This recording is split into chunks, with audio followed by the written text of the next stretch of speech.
Students walking by had stopped in their tracks, staring at us with wide eyes. Bianca stared at me, her face a mask of pure, venomous jealousy. Her voice trembled. Your date? Is Matteo Falcone? No way. Jessica was the first to speak, her voice dripping with mockery. Viviana, stop kidding yourself, Sarah said, shaking her head. A man on Matteo Falcone's level? Why would a man like that want a scholarship kid like you? Seriously, Emma sneered. You can't even afford a designer bag. What does he want from you? A flash of triumph lit up Bianca's eyes. Bella, I know what happened with Nico hurt you, she said, faking sympathy. But you can't just make up crazy stories like this. Do you know the kind of women Matteo Falcone dates? Supermodels, socialites, heiresses? Yeah, you're on financial aid. You can barely pay tuition, Jessica scoffed. Why would he want you? Bianca's right. You're fantasizing, Sarah chimed in. I looked at them and said nothing. Explaining was weakness. I didn't need to. I grabbed my bag and walked toward the library doors. Viviana, Bianca called after me. Don't be a fool. Is it that hard to face reality? I pushed open the heavy glass doors. The sunlight was blinding. Matteo was standing there, next to a black bulletproof Cadillac, looking at his phone. He looked up as I stepped out. The corner of his mouth ticked up in a private smile. There you are, baby. He closed the distance, his arm sliding around my waist as he pressed a soft kiss to my forehead. Behind me, I heard a collective gasp. I deliberately looked back at the library's huge plate glass windows. Bianca and her vultures were plastered to the glass, their faces a perfect picture of shock. Matteo opened the car door for me. Ladies first. I slid gracefully into the car. Leather seats, crystal glasses.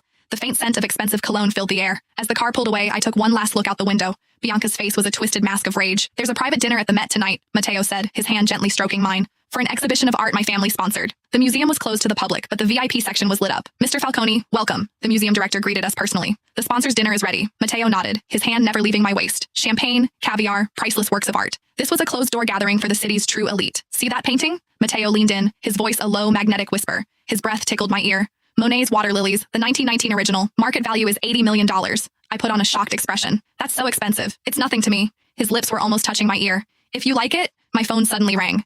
Bianca's name flashed on the screen. I didn't even look. I just declined the call. It immediately rang again. I declined again.